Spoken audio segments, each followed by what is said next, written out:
여러분, 오늘은 가정의 날입니다. 그러므로 저는 여러분과 함께 하나님이 만드시는 가정이라는 제목으로 은혜를 나누고자 합니다. 가정은 사람의 생각이나 사람의 뜻으로 만들어진 것이 아닙니다. 하나님께서 천지를 지으신 후 지구를 만드시고 에덴을 지으신 후에 에덴에서 아담과 하와를 지으시고 첫 가정을 이루신 것입니다. 그러므로 하나님께서 만드신 가정이기 때문에 하나님이 깊이 관심을 가지시고 또 하나님께서 이 가정을 돌볼 수 있도록 적극적으로 은혜와 사랑을 나누어 주실 줄을 확신하고 있습니다. 하나님께서 아담을 깊이 잠들게 하시고 난 다음 그 옆구리 뼈를 취해서 하와를 만드시고 하와를 아담에게 데리고 오니 현대판 성경 번역에 보면 아담이 하와를 보고 왔구나. 내 뼈 중에 뼈요, 내 살 중에 살이로다. 내 이름이 지압이니 너를 지어머니라고 이름 지으리라. 그렇게 말씀했다고 하고 있습니다. 그래서 가정이 출발한 것입니다. 이러므로 가정이 건강하고 튼튼히 서기 위해서는 하나님을 섬기고 하나님의 지혜와 가르침을 받아야 되는 것입니다. 하나님 손에서 태어났으니 하나님의 도움을 받아야 훌륭한 가정을 이룰 수가 있습니다. 오늘날 많은 가정이 파괴되고 그 입은 상처가 한이 없는 이유는 사람들이 하나님을 저버리고 하나님 없이 인본주의적으로 가정을 세우려고 하기 때문에 그것은 이기주의와 탐욕이 가득 차서 서로 이용하고 이용당하고 상처 입히고 상처를 입고 핥히고 고통을 가하는 이러한 삶이 되어버리고 말한 것입니다. 이러므로 참으로 우리가 신성한 가정으로 돌아오고 하나님이 만드신 가정으로 돌아오기 위해서는 하나님을 섬기고 하나님 중심으로 서야만 될 수 있는 것입니다. 함께 모여 성경을 읽고 함께 모여 기도하고 함께 모여 찬미할 수 있어야 함께 거할 수가 있는 것입니다. 그러므로 오늘 가정의 날에 특별히 생각해 보시는 것은 첫째로 가정과 부부관계를 우리가 재정립해 보아야 되는 것입니다. 오늘날 대개 사람들은 부부관계를 하나의 동물적인 욕망을 성취하기 위한 관계 이상으로 생각하지 않습니다. 그래서 단지 합법적으로 부부라고 결혼하는 것은 동물적인 욕망을 충족하기 위한 것이다. 이러므로 언제나 서로 마음이 틀리면 같이 살 필요가 없다. 그저 헤어져서 남남이 되는 것이 정상적이다. 이렇게 생각하는 것이 팽배합니다. 더구나 젊은이들 사회 속에서는 가정의 신성시라는 것은 있을 수가 없습니다. 제가 구라파를 여행하면서 저 자동차를 운전하던 젊은이에게 물었습니다. 당신 나이가 몇 살이요? 35살입니다. 결혼했어요? 했기도 하고 안 했기도 합니다. 그게 무슨 말이요?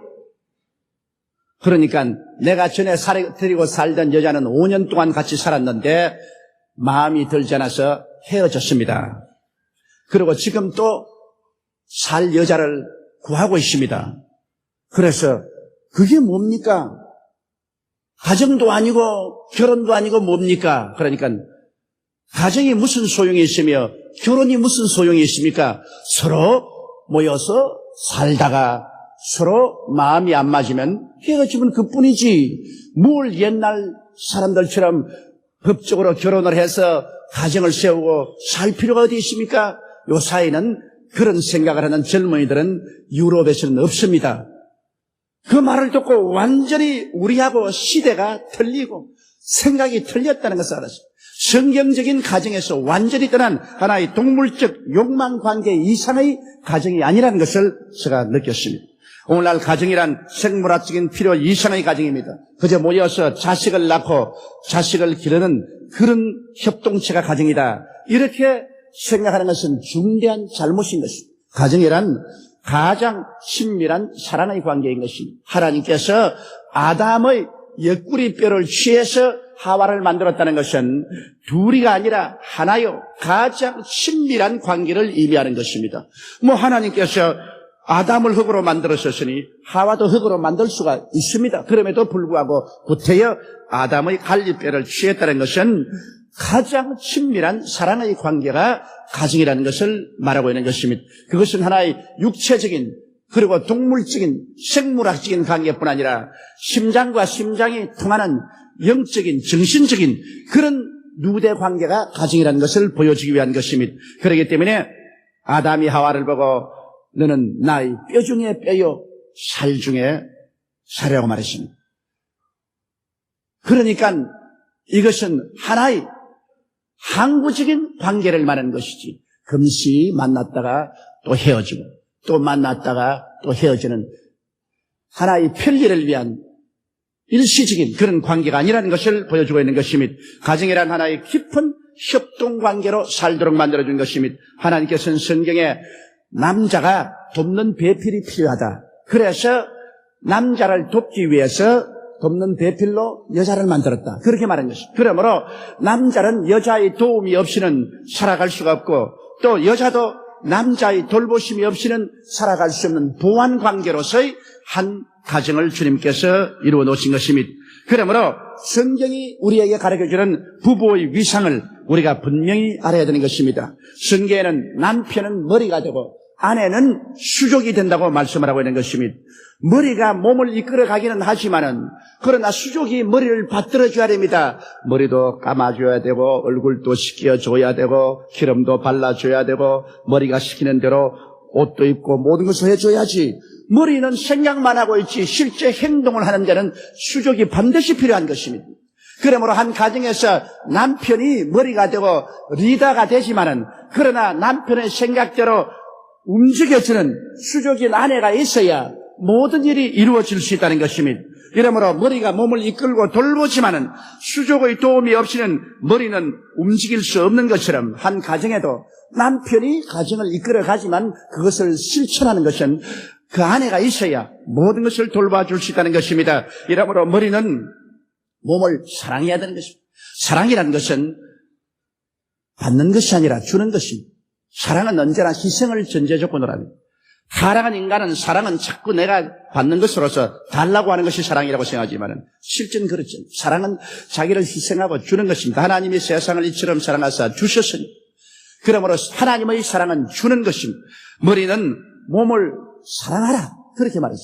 예수 그리스도가 교회를 사랑한 것처럼 사랑하라. 이러므로 머리가 몸을 먹이고 씻기고 아름답게 입히고 평안하게 하고 보호하고 치료시키고 행복하게 만들고 확실하게 이끌어가는 것처럼 한 가정의 가장이요 리더인 남편은 그의 수족인 아내를 그 몸된 아내를 돌봐주는 것입니다. 먹여야 돼요. 첫째 생활비를 줘야 되는 것입니다. 남편이 부인에게 생활비도 주지 아니하고 주먹으로 때리기만 하는 사람은 굉장히 많아요. 제가 신앙 상담을 하면은 남편에게 얻어맞고 그냥 상처 입어서 울면서 오는 여성들이 많습니다.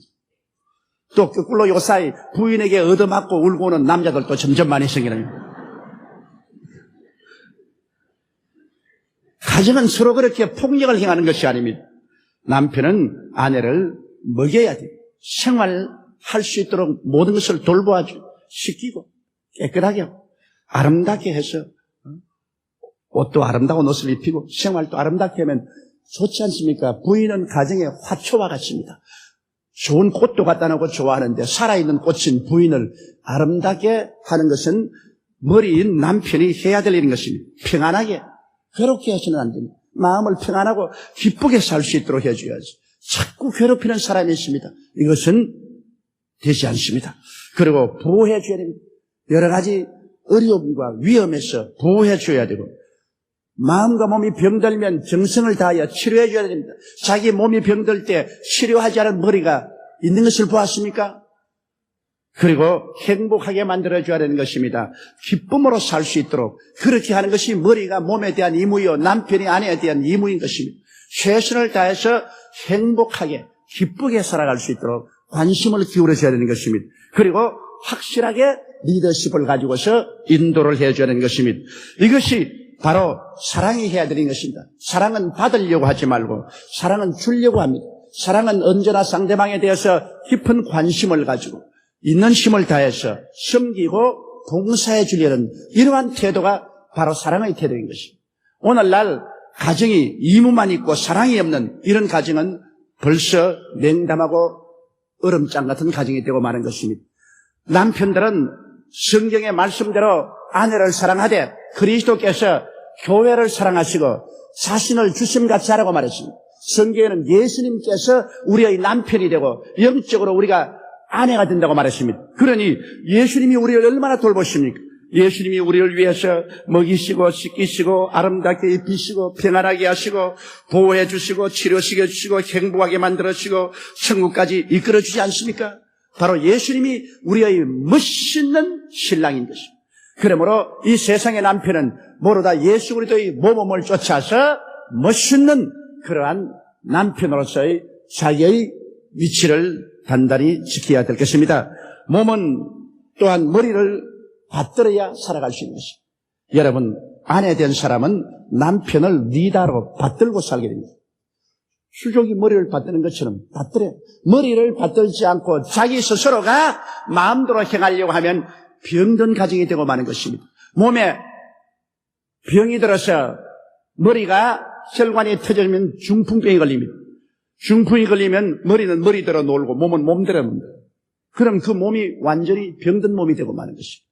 이와 같이 한 가정에는 남편이 머리가 된 이상 그 머리를 수족이 잘 받들어야 됩니다. 많은 여성들이 제게 신앙 상담 와서 하는 말이 뭐냐면 남편이 무슨 남편다워야 받들지요. 모든 것을 보아서 맡겨놨다가는 낭패를 당할 것이니까 제껴놓고 내가 이끌어 가야지요. 그런데 그럼 처음 출발부터 머리를 잘못했겠어요? 따라갈 만한 머리를 택하지 왜 못 따라갈 머리를 택해놓고 난 다음에 나중에 그런 불평을 하노. 나중에 머리가 못 났을지라도 머리를 잘 받쳐가지고서 그래서 앞을 세워놓고 가야 가정이 되지 수족이 머리 대신을 할 수가 없는 것입니다. 그러므로 수족이 머리를 신뢰하고 복종하고 공경하는 것처럼 아내는 남편을 머리로 만들고 리더로 만들어야 됩니다. 아무리 못난 남편이라도 태어날 때부터 심리적으로 남편은 리더로 태어나지 종으로 태어나지 않습니다. 세상에서 아무리 못난 남편이라도 부인 앞에서는 이렇게 하고 싶은 생각이 생깁니다. 그러므로 그것을 인정을 해주면 집에서 짓밟힌 남편이 세상에 가서 아무 일도 할 수 없는 것입니다. 이러기 때문에 부인은 못된 머리라도 머리로 만들어줘야 되고 그리고 그 머리에 복종해야 되고 공경해야 되는 것입니다. 요사이는 여권이 하도 신장되었기 때문에 여자의 허락을 받고 머리가 돼야지 여자의 허락을 받지 않고 머리가 안 돼요. 내가 그래서 결혼식 할 때마다 늘 신부에게 부탁합니다. 제발 남편을 남편으로 만들어주고 리더로 만들어주고 머리로 만들어주라고. 여자가 만들어주지 않으면 남자는 꼼짝을 못한다고. 여성이 남편을 남편으로 만들어주고 머리로 만들어주고 리더로 만들어주고 그리고 거기에 공경하고 복종하며 따라간다는 것은 굉장히 현명한 일입니다. 그렇게 할 때 자기도 행복하고 가정도 행복하고 자녀 교육도 잘 되는 것입니다. 머리와 몸이 하나인 것처럼 남편과 아내는 항상 마음으로 함께 있고 끊임없는 대화를 해야 되는 것입니다. 왜냐하면 머리와 몸이 서로 떨어져 있어 머리는 머리대로 몸은 몸대로 놀면은 그것은 벌써 죽은 몸인 것입니다. 이러기 때문에 항상 남편과 아내는 마음으로 함께 있고 끊임없는 대화를 통해서 일체의 삶을 살아야 되는 것입니다. 둘째로 가정과 부모 자녀의 관계를 우리는 다시 한번 생각하고 깊이 정립해야 될 것입니다. 자식은 야훼에 주신 기업이요 선물이라고 성경은 말하고 있는 것입니다. 부모의 결합으로 우연히 얻은 생물학적인 산물이 아닙니다. 자식은 하나님께서 천국 백성을 양성하기 위하여 맡겨놓으신 하나님의 사업입니다. 그러므로 내 자식, 내 개인 소유물이 아닙니다. 하나님이 맡겨놓은 하나님의 기업이요 산업입니다. 하나님의 사업을 망치고 하나님의 기업을 망치고 난 다음 하나님 앞에 우리가 서서 보고할 수 있겠습니까? 이 악하고 게으른 종아 어두운데 쫓겨가라고 명령할지 모르지요. 그러므로 자식은 천국 백성을 잘 양성하기 위해서 우리에게 맡겨놓은 것이기 때문에 우리는 정성을 기울여 하나님의 사업으로서 자식을 기르어야 됩니다. 하나님은 우리에게 당신의 사업으로 자식을 맡겨놓은 것입니다. 그러므로 부모 설화했을 때 자녀에게 실제로 산 교육을 시켜야 되는 것입니다. 학자들은 어린이가 1살에서 6살 때 그 인격의 기초가 다 이루어진다고 하는 것입니다. 어머니, 아버지 밑에 있을 때 말을 배웁니다. 특별히 어린아이는 어머니의 영향력을 많이 받습니다. 내가 보니까 이북 남자하고 경상도 여자하고 결혼을 해서 사는 집안에 신방 가보니까 그 애들이 전부 다 경상도 말을 합니다. 내가 놀랐습니다. 어떻게 아버지는 황해도 사람이고 어머니는 경상도 사람인데 황해도 말은 하나도 안 하고 억센 경상도 사투리 합니까? 내가 들어가기에는 목사님 어이쇼 그럽니다.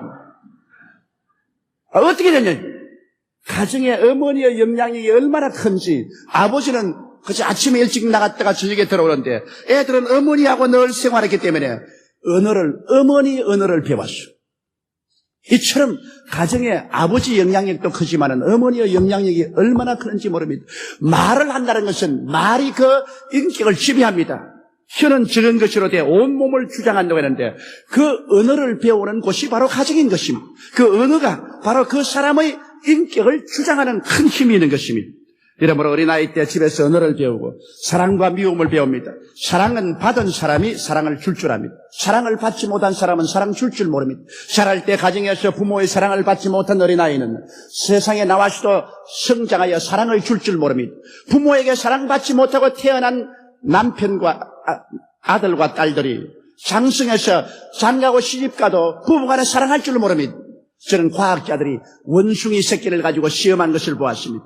태어나자마자 부모 없이 우유를 먹여 자라게 하고 부모의 사랑 없이 자라게 하는 원숭이 새끼를 나중에 수컷을 결혼시켜서 새끼를 낳으니까 새끼를 너두들겨 패지 사랑을 하지 못해요. 그러나 원숭이 부부 사이에 사랑을 받고 엄마에게 매달려 자란 원숭이 새끼는 나중에 결합을 시켜놓아도 자식들을 역시 끌어안고 사랑을 해요. 부모 사랑을 받지 못한 원숭이는 새끼를 낳아가 그 새끼가 달라니까 자꾸 두들겨 패요. 두들겨 패고 발로 차버리고요. 역시 사랑을 받은 사람은 사랑을 할 줄 알지만은 사랑을 받지 못한 사람은 사랑할 줄 모릅니다. 그러므로 오늘날 사회에 문제 아들이 왜 생깁니까? 소년형 무소에 가고 계속 문제를 만드는 아동들은 가정에 사랑을 받지 못하기 때문에 그런 것입니다. 따뜻한 사랑과 인정을 받지 못할 때 그들은 사랑을 베풀 줄 모르고 사회를 적대시하게 되는 것입니다. 그리고 가정에서 긍정적 혹은 부정적인 삶을 배웁니다. 부모님들이 밝게 인생을 살면 밝은 인생관을 갖게 되고 부모님들이 어두운 인생관을 가지고 늘 불평, 원망, 탄식 속에 살면 그와 같은 인생관을 배우게 되는 것입니다.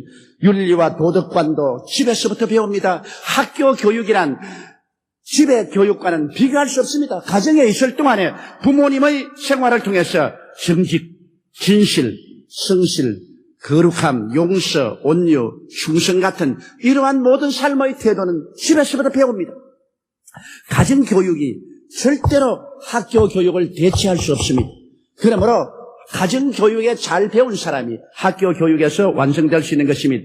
더구나 신앙교육은 더 중요한 것입니다. 어린아이 때부터 하나님을 경외함을 가르치고 기본 신앙 실천과 사랑을 가르쳐야 됩니다. 말씀을 중요히 여기고 읽고 열심히 기도하고 성수주의하고 헌금하고 전도하고 봉사하는 일들을 어릴 때부터 가르쳐야 됩니다. 성경은 어린아이에게 가르친 것은 백발이 되어도 그 어린아이에게 남아있다고 말하고 있는 것입니다. 이러므로 어린아이들에게 신앙적인 교육을 시키고 그리스도를 그들의 마음속에 심어주는 것이 어떠한 재산을 남겨놓는 것보다도 귀중한 것입니다. 하나님을 경외하는 것이 지혜의 근본이요 하나님을 경외하는 것이 지식의 근본인 것입니다. 어떠한 지식이나 지혜보다도 하나님을 경외하고 나갈 때 그 사람은 건전한 인생을 살아갈 수가 있는 것입니다. 그뿐 아니라 어린아이들을 인격적으로 대해야 되는 것입니다. 보통 가정에서 우리 한국 부모님들은 어린아이들에게 명령일변도로 말씀합니다. 무엇인지 이거 해라, 저거 해라, 이거 잘못했다, 저거 잘했다. 그래서 가정에 명령만 받아 굉장히 마음속에 반발심을 가지고 하루속히 가정을 떠나고 싶은 그런 생각을 가지고 있는 것입니다. 나는 이런 말을 들었습니다. 성인이 되어서 부모를 사랑하지 않은 어떤 한 남자가 내게 이런 고백을 했습니다. 왜 자기는 부모에 대한 반발을 가지고 있느냐. 자기가 중학교 시절에 학교, 대학의 야구 시합을 했는데 굉장히 야구 응원을 하고 막 고함을 치고 뛰고 꿀리고 그래야 자기 학교가 겨우 한 점으로 이겼다는 것입니다. 너무 흥분이 돼서 집에 돌아왔으니 아버님이 식구들하고 이야기하는데 자기가 달라져서 아버지 오늘 우리 학교가 야구 시합에서 이겼습니다. 아주 치열한 경쟁으로 이겼으니까 시끄럽다. 어른들 이야기하는데 무슨 잔소리냐. 그 말에 자기는 일생을 잊을 수 없는 충격을 느꼈다는 것입니다. 나는 사람도 아니다. 나는 개나 고양이와 한 가지. 내게 지극한 관심사에 대해서 아버지는 휴도 관심이 없다. 그때로부터 아버지에게서 돌아섰다는 것입니다. 아버지는 아버지고 나는 나다. 너는 너대로 가고 나는 내대로 간다. 그래서 40대가 되었는데 그는 그 나이 먹은 아버지에 대해서 휴도 관심을 기울이지 않습니다. 왜냐? 자기도 나에게 관심 안 기울이는데 내가 관심 기울일 게 뭐냐? 그러면서 내게 그 이야기를 야구 시합 끈을 말한다. 여러분, 어린아이의 말에 귀를 기울이신다는 것은 중요합니다. 자기에게는 굉장한 사건이요. 어른들 보기에는 그 보잘것없는 사건이지만은 자기는 굉장한 사건이기 때문에 그 이야기해야 돼요. 그러면 어른은 그 어린아이에게 그 이야기를 들어줘야 되는 것입니다. 그것이 인격적인 취급을 해줘야 되는 것입니다. 인격적인 상처를 입히지 말아야 되는 것입니다. 그리고 어린아이에게 삶의 참여의식을 갖기 위해서 가정의 크고 적은 일을 할 수만 있으면 어린아이들과 같이 의논을 하고 그들의 의견을 들어주는 것입니다. 그러면 야 이게 우리 집이다. 아버지 어머니 집이 아니라 우리 집이다. 우리도 함께 가정을 이루는데 참여하면서 살아간다는 책임의식을 갖게 되고 즐거움을 느끼게 되는 것입니다. 그래서 하숙생활하는 하숙생으로서의 자녀를 전락시켜서는 안 되는 것입니다. 그뿐 아니라 제가 부모인 여러분에게 정말 부탁하고 싶은 것은 좋은 추억을 어린아이에게 많이 남겨주십시오.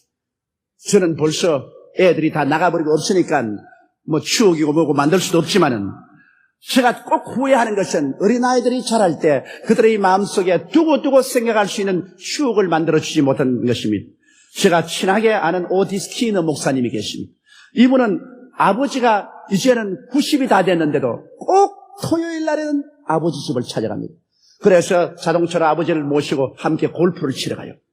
그래 내가 그랬습니다. 어떻게 해서 당신은 매 토요일 날마다 이렇게 아버지에게 합니까?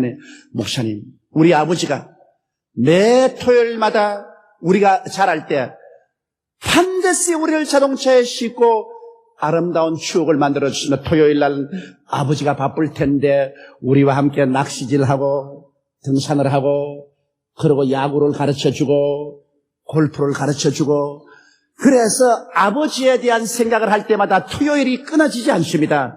아버지에 대한 추억이 너무 깊습니다. 아버지와 함께 웃고 울고 뛰고 한 것. 그래서 이제는 아버지가 나이가 늙게 되고 우리가 이제 장성한 사람이 되었으니 토요일만 되면은 아버지를 데리고 가야 되겠다는 의무감이 마음에 생깁니다. 아버지에 대한 사랑이 우리 마음속에 있는 아버지와의 추억을 통해서 끊임없이 솟아납니다. 나는 그 말을 듣고 굉장한 충격을 느꼈습니다. 우리 막내가 그런 이야기입니다. 저는 교회를 세운다고 너무 바빠가지고 어린아이들과 놀아주기인데 한 번 꼭 우리 막내를 데리고 설악산에 갔다가 설악산에서 쭉 내려오면서 함께 일주일을 지난 적이 있습니다.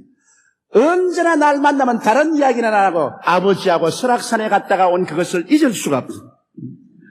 그것을 생각하면 아버지를 사랑하고 싶은 생각이 나온다고 합니다. 충격적인 것입니다. 여러분, 다른 모든 것은 잊어버립니다. 밥 먹여주고 옷 입혀주고 공부시켜준 것은 그건 부모가 마땅히 할 일을 했다고 생각하는 것입니다. 그러나 어린아이들하고 깊이 잊을 수 없는 하나의 역사를 만들어 주십시오.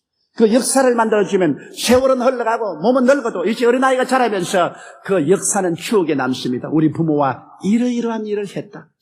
즐겁다. 그러고 난 다음 그것이 기초가 되어 끊임없는 사랑을 베풀게 되는 것입니다. 끊임없는 부모에 대한 존경과 애정의 손.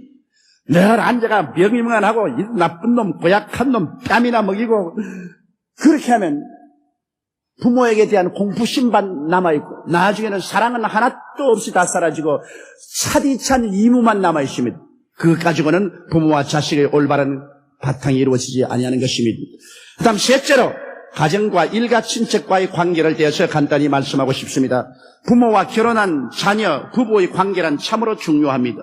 전통적인 대가족 제도와 시어머니의 절대 권력과 시집식구의 굴림이란 우리 가정에 좋은 일도 있지만 깊은 시름을 가져왔습니다. 고추, 당추 맵다 마라, 시집살이 더 맵더라. 시어머니가 광열쇠를 가지고 있다는 것은 전부 집안 가정의 경제를 손에 다 쥐고 있습니다. 그래서 시어머니가 큰 소리하고 온 시집 식구들이 며느리에게 군림하던 그런 옛날 대가족 제도가 있었습니다만 오늘날에는 그 시대는 다 지나가고 말한 것입니다. 여러분, 그런데 그것이 하나님의 뜻이었느냐? 그렇지 않습니다. 성경에는 남자가 그 부모를 떠나 여자와 연합하여 한 몸을 이룰지라고 말한 것입니다. 결혼하기 전에는 남자가 부모와 같이 살지만은 결혼을 하면은 실제적으로 떠나거나 심적으로 떠나라고 말한 것입니다. 핵가족 제도는 바로 성경이 가르치는 것입니다. 왜냐? 함께 있음으로 말미암아 무서운 권력 다툼이 집안에 있어서 시어머니와 며느리, 아버지와 아들과의 눈에 보이지 않은 암투와 권력 다툼이란 큰 시련을 가져옵니다. 실제로는 대가족 제도가 얼마나 아름다우냐. 그건 겉으로 보기에 아름답지 내적으로 버글버글 끓는 그 고통과 알력과 갈등이라는 것은 말로 다 할 수가 없는 것입니다. 오늘날에도 제가 신앙상당 속에 가장 괴로운 신앙상당이 고부간의 갈등인 것입니다. 지금도 고부간의 갈등이란 굉장히 심하고 그 때문에 아들이 마음의 평화를 얻을 수가 없고 집에 들어오지 못하는 이러한 일들이 많이 생기는 것입니다. 이러기 때문에 여러분, 할 수만 있으면 남자가 그 부모를 떠나 여자와 연하와 한 몸을 이루고 대가족 제도로 할 수 없이 경제적으로 여유가 없어 집에 있을지라도 이미 심적으로 떠나야 됩니다. 벌써 아들 장가번에서 며느리 가져오면 부모는 그 자식을 떠나보내야 되고 일일이 간섭하지 말아야 되는 것입니다. 부모가 자식을 사랑하는 것은 그건 자연적인 인 것입니다. 그러나 자식은 부모를 사랑하지 않습니다. 그렇기 때문에 성경에 내 부모를 공경하라는 말은 있지 자식을 사랑하라는 말은 없습니다. 자식을 사랑하라는 말은 안 해도 다 자식을 사랑하지만은 자식이 부모를 공경은 안 합니다. 그렇기 때문에 성경에 자식을 보고 내 부모를 공경하라. 그렇게 하면 이 세상에서 복되고 장수하리라 하나님이 축복까지 명령해 놓았습니다. 그처럼 자식은 자연적으로 부모를 사랑하는 마음이 있지 않고 결혼하면 자기 처자를 사랑하게 되지 부모를 공경하지 않기 때문에 성경이 약속까지 해서 부모를 공경하도록 하라고 말한 것입니다. 이러므로 자식이 부모에 대한 공경은 자연 발생적인 것이 아닌 이식적인 노력에 의해서 해야 되는 것입니다. 그러므로 자식은 부모를 이해하려고 애를 쓰고 부모를 도와드리려고 애를 써야만 되는 것입니다. 이러므로 여러분, 함께 살아야 할 때는 시어머니와 며느리의 관계를 우리가 이 점에서 정립을 해야 되는 것입니다. 시어머니는 지배하려거나 간섭하지 말아야 되는 것입니다. 왜냐? 이미 하나님의 섭리에 의해서 부모가 자식을 지배하지 못하도록 해놨습니다. 남자가 그 부모를 떠나 여자와 연합하여 한 몸을 이루지. 떠나야 될 사람이 같이 있으니까 갈등이 생기지. 그러므로 마음으로 이미 탯줄을 끊어버려야 되는 것입니다. 이러기 때문에 마음으로 탯줄을 끊어놓고 함께 사는 관계이기 때문에 절대로 자연 발생적으로 며느리가 시어머니를 사랑하고 공경할 것이라고 기대하지 마십시오. 이것은 윤리와 도덕적으로 강압적으로 해야지 자연 발생적으로 안 됩니다. 그러므로 자연 발생적으로 하기 위해서는 시어머니가 먼저 사랑을 베풀어야 되는 것입니다. 위에서 사랑을 베풀어야지 밑에 사랑을 기대해서는 안 됩니다. 이러므로 시어머니는 딸을 보듯이 사랑과 긍휼로 며느리를 보고 며느리를 위해서 자꾸 좋은 일을 해줘야 되는 것입니다. 주라 그래야 하면 돌려줄 것이니 곧 후에 되어 눌러 흔들어 넘치게 삼켜주라고 말한 것입니다. 그렇지 않고 자꾸 흉이나 보고 미워만 하면 그렇지 않더라도 이미 떠난 심정에 더욱 감정만 악화되고 마는 것입니다. 이러므로 시어머니는 지배하려거나 간섭하지 말고 자꾸 따뜻한 사랑을 베풀어 줌으로 사랑에 감동해서 며느리가 시어머니를 공경하도록 만들어야 되는 것입니다. 또 며느리는 친정어머니 보다 시어머니 보고 불쌍히 여기는 마음을 가져야 됩니다. 왜냐? 자기도 시어머니가 될 것입니다. 자기는 안 늙라면 자기도 자식 있고 자기도 늙어서 나중에 다가오는 며느리에게 자기가 시어머니 한 것만큼 당하게 되는 것입니다. 사람은 무엇으로 심든지 그대로 반드시 거두게 되는 것입니다. 성경에는 내 이웃을 내 몸같이 사랑하라고 했었으니 그러므로 가장 가까이 있는 시어머니를 공경하고 사랑하고 돌보아주면 결국 장래 자기가 존경을 받고 사랑을 받을 수 있는 기초를 마련하는 것입니다. 자기가 새로 들어온 며느리라도 나중에 야 우리 시어머니 참 자기 시어머니에게 그렇게 공경하고 잘하더라. 이런 전통의 집안에 들어왔으니 나도 잘해야지. 자연적인 교육이 되는 것입니다. 이러므로 자기의 삶을 자기가 심어놓는 것입니다. 시어머니와 며느리가 이해와 동정과 사랑으로 잘 지내야 아들이 편하고 바로 남편이 고통을 당하지 않습니다. 이런 점을 생각하고 오늘 가정의 주관에 시어머니와 며느리는 새로운 인간관계를 맺어야 할 것입니다. 현실은 하나님의 정하신 뜻으로 받아들이고 사랑으로 최선을 다해야 됩니다. 왜 다른 사람들은 다 따로따로 사는데 우리는 같이 살아야 되냐?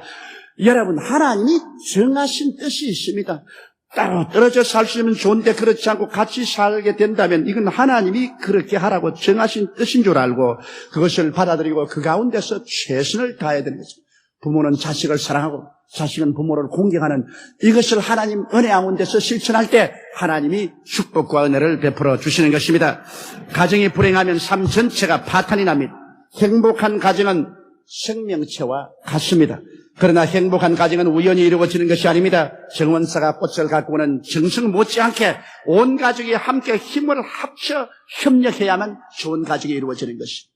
오늘 이 가정의 모든 교훈은 하나의 하늘 가정의 그림자인 것입니다. 하늘 아버지가 계시고 예수님은 우리의 신랑이 되시고 우리는 예수님의 신부가 되고 우리는 다 형제가 되는 것입니다. 그러므로 우리 하늘 아버지가 우리를 얼마나 사랑하시고 우리의 신랑 되신 예수님께서 얼마나 우리를 사랑하시고 돌보신 것을 우리가 기억해야 되는 것입니다. 그리고 하나님이 자녀된 우리들을 얼마나 오래 참고 사랑으로 돌보는 것을 우리가 기억하고 우리는 세상 가정에 소속해 있을 뿐 아니라 하늘 가정에 소속해 있는 것을 꼭 알고 하늘 아버지를 지성으로 섬기고 신랑 되신 예수님을 존경하고 복종하고 그리고 형제간에 우애하고 살게 될 때 하나님께서 우리들을 지극한 사랑과 축복으로 돌보아 주실 것입니다. 우리 다 같이 고개 숙여 기도드리겠습니다. 전능하시고 거룩하신 하나님 아버지, 오늘 이 가정 주간에 우리는 하늘 아버지와 우리의 신랑 예수님과 은혜로운 천국 가정의 소속에서 살고 있습니다.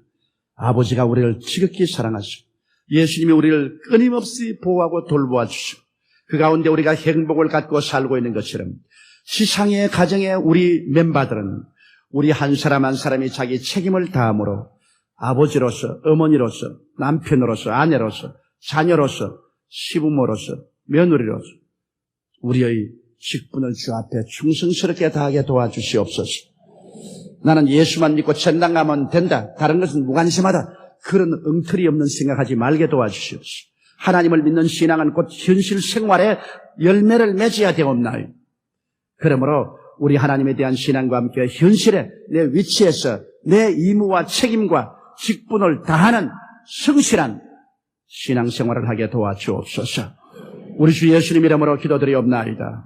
아멘.